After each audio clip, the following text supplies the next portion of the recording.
We gonna make some money today. I could already feel it. So first thing first, we're gonna go over here to actions and send to eSign. We're gonna go over here to purchase agreement 2025. If I tell you we're splitting taxes or I'm paying all the taxes or paying all the fees, then I'll tell you which contract to use. If it's standard, we're just going to use 2025 purchase agreement. So first things first, we're going to put my info. So fill my info. That's standard. I have to see it, review it before it goes to the seller. So fill my info first. All right, so fill my, and then right here, fill primary seller info. The only difference is the email's not right. So I'm gonna open up a new tab real quick. Oh wait, actually Irvin gave me the email in Telegram. GinoBond@Yahoo. Boom, just like that. Super simple. Keep it stupid simple. And go ahead and click submit.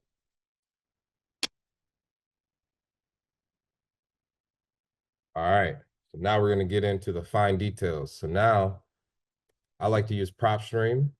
Unfortunately, I cannot share the login because PropStream it goes against their terms and conditions if multiple IP addresses are logging into one license, so they will block my account and lock it. But lucky for you, you don't need to have your own. All you got to do is put in the Telegram chat, hey, I'm sending out this contract for this address. Who can provide me the following information, which is required to have PropStream for, which is legal description. So if you're taking notes, legal description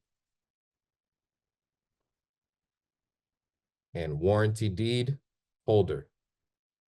Those are the two things that I can't live without PropStream. Running the comps, comparables, you could do that with any tool. You could even do it for free if you know how to, look at things. So you could run comparables with PropStream and it makes it super easy, but it's not required.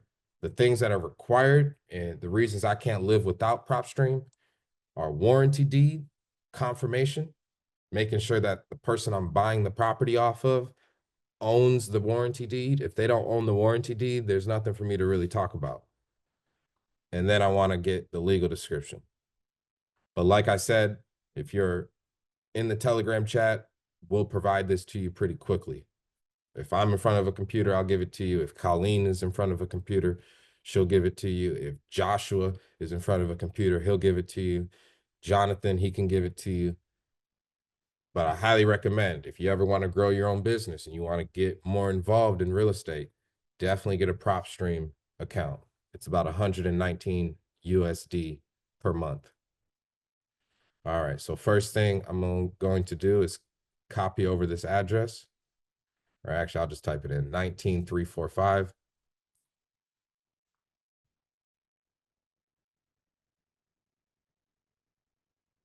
Boom. So first thing I'm looking at is confirming that Gino is in fact the warranty deed holder. That's the first thing I want to confirm. So I go over here to mortgage and transaction history. Great thing that this is actually a quick claim. So a few things I want to explain to y'all. The only time that a quick claim deed is allowed is if it's from the Detroit Land Bank Authority, which is the city of Detroit's not-for-profit organization that basically houses all of the properties and sells them off to the city via auction. So if it's an auction or if it's a sheriff's deed or it was sold from the Wayne County Treasurer, any government entity, you'll sometimes see HUD or Federal Housing Commission, any auction or sheriff's deed or federal government, they're always going to quit claim the property. It will never be a warranty deed transfer. It will always be a quit claim deed. And that's fine because it's coming from a government entity or an auction. The reason it's fine is you can do what's called a FOIA request, okay? And the FOIA request with the city of Detroit or any entity in Wayne County, a FOIA request is going to provide you that additional information to transfer the deed. However, let's say I saw Yusuf on the street and Yusuf said, hey, I want to buy your house. And I said, great, just come down with me to the tax office and I'll do a quick claim to you. And Yusuf will say, okay, great. How much? I'll say $1,000. Great. You give me the 1,000. I quick claim the property to you. Now your name, Yusuf, will show up on the property. However, I still own the warranty deed because the only person who can transfer the warranty deed is a title agency. That's it. That's the only people who can transfer the warranty equity in a property to a buyer is a title agency. Nobody else can do it. In Detroit, a lot of people don't know this. So around 70% of houses in Detroit have an issue with the title because someone bought it via a quitclaim deed, thinking that they are going to own 100% equity in the house, and that is simply not true. So that's why PropStream is so important, is because it allows me to come in and instantly confirm, is it a warranty deed transfer or is it a quitclaim? And if it's a quitclaim, was it purchased from the Detroit Land Bank or the treasurer or the sheriff's deed? Anything like that, okay? So that's a little quitclaim 101, okay? So in this case, it's a quitclaim deed, which is fine. So we're gonna go ahead and copy his name verbatim, just like that. I'm gonna go over here to parties, under default value. I'm gonna go like that. I'm gonna copy his last name and I'm gonna put it at the end, just like that. PropStream always puts their last name first or first name last. So make sure you do it just like that, because that's how title prefers it. So first name, middle name, last name. Then we're gonna go down to legal description.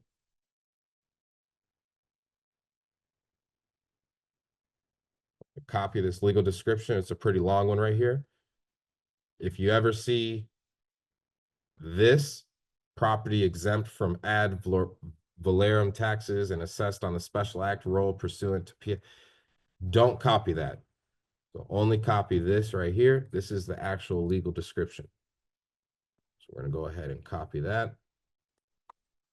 Just like that. Just paste it in there. Purchase price, remember, it's 57.5. He probably could have got it for 55,000. Honestly, I probably could have got it for 45,000. We probably could be making 20,000 off of this deal. But Irving is Irving just wants to get the deal done. But you can see, like, you never negotiate via text message. That's like rule number one, unless you want to leave money on the table. Like, you never negotiate 50-something thousand dollars in a text message. Are you trying to put the more money in his pocket or ours? So just don't look at what Irving did and say, wow, I'm gonna do this. No, Irving, he's making $37.50 on this. He probably could have made 10 grand just from getting on the phone and telling the guy, hey, I really need this for 45. I know you're at 55. I'm at 45, or he's at 65. I'm at 45 cash. I can close in a week. I'm covering your closing costs. Can we get a deal done? 45 cash? You see what he paid for the house. He paid $1,000 for the house back in 2019. So why pay him 57.5? I mean, I get it. He fixed the house up. I get it. It's a nicer house now. You can see this is definitely not a $1,000 house anymore. It did not look like this when he bought it. Trust me. But at the same time, if the offer doesn't make you laugh, it's not low enough. You see how fast the guy said yes? Irving said, hey, 55 is my number, but if I do 57.5, can we get a deal done? Because that's closer to your number. He replied back, yes, right? Like, no hesitation. That means that it's at least 10,000 too high. Okay. But I'm willing to go ahead and do it. This is part of growth. I can't be involved on every single negotiation. I want y'all to leave money on the table. I want you to be like, dang, I could have got more for that deal. So I'm gonna do it next time. It's happened to me too. So, I'm gonna talk to Irving about that separately, one-on-one. So let's go back here. Purchase price, 57,500. So now we're gonna scroll down. All of these terms are what title requires. Property description, existing mortgages, expenses. If it's highlighted yellow, I want the seller's eyes to focus on it. I don't want them to miss it. That's why I highlight certain things yellow, because it's the most important thing for the seller to know. The only thing sellers care about is how much money am I getting? What day are we closing? And what is it going to cost me? Those are the only three things the seller cares about. How much cash am I getting? When am I going to get it? And what is it going to cost me? That's it. So those are the things that I highlight. Purchase price, how much the seller is going to get in their pocket in the bank after they sell it. Expenses, how much is it going to cost the seller? Nothing. Buyer is going to pay all the cost. Closing date, when is the money going to be in my bank account? So in this case, I'm going to pull up Irving's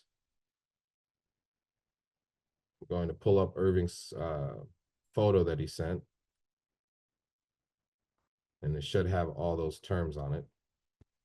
So let's see here.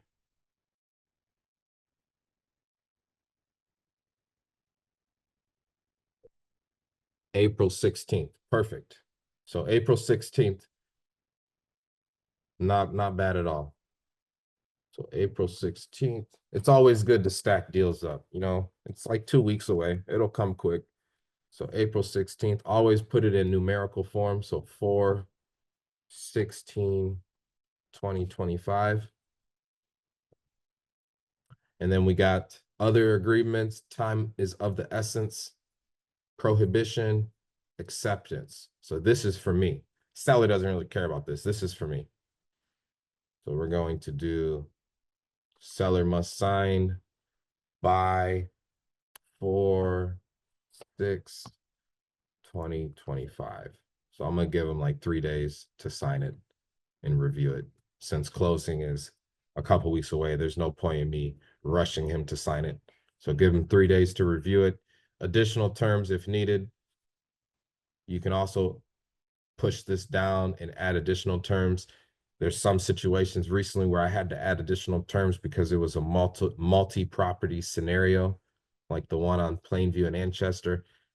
I added each legal description here for each property, because up here it only has room for one legal description. So I put here, see additional terms at the bottom, and at the additional terms, it had each legal description. So, that's a way to do it. And now we're done. We're absolutely done. So I just like to scroll through it really quickly, make sure everything's correct. Sometimes you make a mistake. So yeah, everything looks good. So now I'm gonna go ahead and send it. You can see it's going to go to me first, then Gino. Let's go ahead and get that sent. It's going to pop up with this here. Please view the document. Boom. Now I'm gonna go ahead and sign it.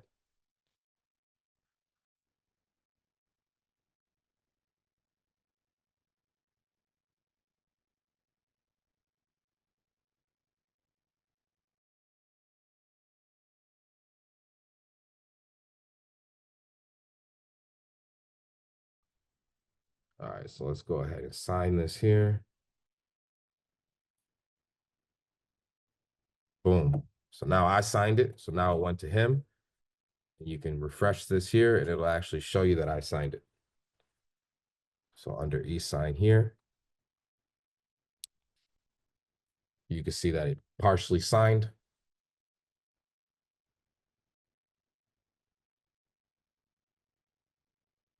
Boom.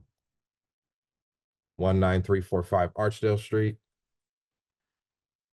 with my signature here. April 3rd, 4/3/2025. Okay, so everything is dialed in. Very simple, y'all. And now I can actually see he has not accepted the invitation. He has not even viewed it. As soon as he views it, I'll see that history here. So whenever Irving's in the chat saying, hey, did such and such sign, or Colleen say, hey, such and such sign, all y'all have to do is go here, open it up. You don't even have to ask me. Go here, open it up, look for the history. Nope, they haven't even viewed it. Give your seller a call. Hey, it might be in your spam folder. You know, I'll resend it to you. So then you go here, actions, resend the invite. So now if they say, hey, I'm really having a hard time signing it, old people are difficult sometimes. You can go here, download the document. It will have my signature on it, and you can print it out, go there in person, and get them to sign it physically. If it's a big deal, we'll do what we got to do. So that's the least of our concerns. So in this case, this is done. So now all we have to do is send out the assignment agreement to the buyer. So we got the seller, but now we got to finish the transaction. Now we got to send our buyer the assignment agreement. So that's what we're going to do now. Takes maybe another 10 minutes. And then what we'll do is we're going to pivot into selling a property. So by the end of this call, I want to have $10,000 in commissions lined up, either with people that want to go see it or people that are interested in buying it. Because y'all got some really good buyers over the last couple days, and we got some properties that meet their criteria. All right, so first thing first, we're gonna go over here. Let me discard this. I don't know why I did that. Go over here to templates. Resimply does not let you send buyer agreements in Resimply yet, unfortunately. That'd be nice. So I still have to use DocuSign for that. So we're gonna go over here to assignment agreement.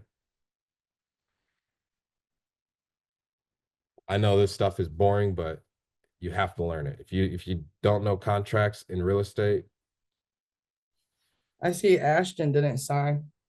no. So So now you can see that stuff. So now you can call them out on it. yep. So I'll have to call her when we get done. So what I'll do now is I'm going to get Irving's buyer information pulled up.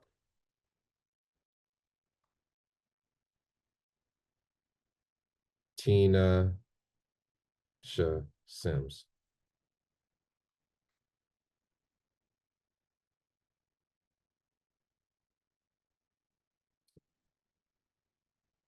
Go here to advanced edit. Do not send it. You got to click advanced edit. You can see that it's going to go to me first. Set signing order. It's going to me and then them, so I can review it. We're going to go here to next. This is going to be today's date, which today is 3rd.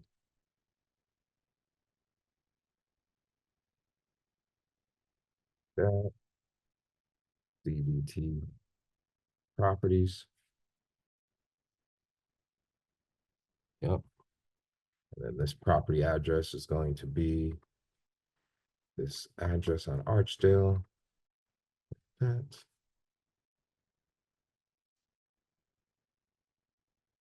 Then we're going to copy that legal description again, y'all. Make sure you only copy the actual description portion. Boom. And we're going to put numerical and spelled out. So this is going to be 50, or actually she's paying 65. $65. And then put it here in numerical form as well. And then we're going to do a $2,000 EMD. If it's over 100,000, I charge 3,000. If it's over 300,000, I charge 5,000. So in this case, it's under 100,000, so I'm going to charge a $2,000 EMD, and I now use Speedy Title.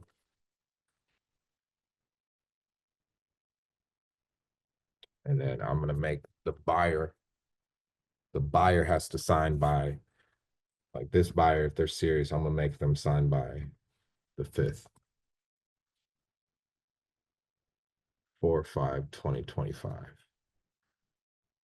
or actually, sorry, take that back. This is not the portion where they have to sign. This is when the EMD is due. So for this, I'm going to put the EMD is due by, let me do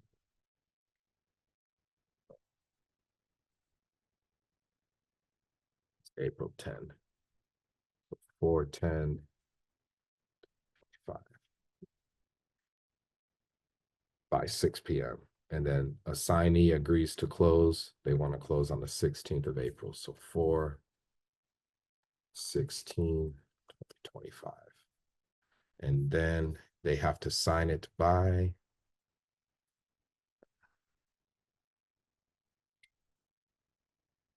do I even have that on here? I might not, honestly. Yeah, I might not have an expiration date on here. Okay, cool. Yeah. So no expiration date on the assignment agreement with your buyers. Just stay on top of them. Make sure, they sign it. If they really want it, they're going to sign it relatively quickly. So everything's good in here. You got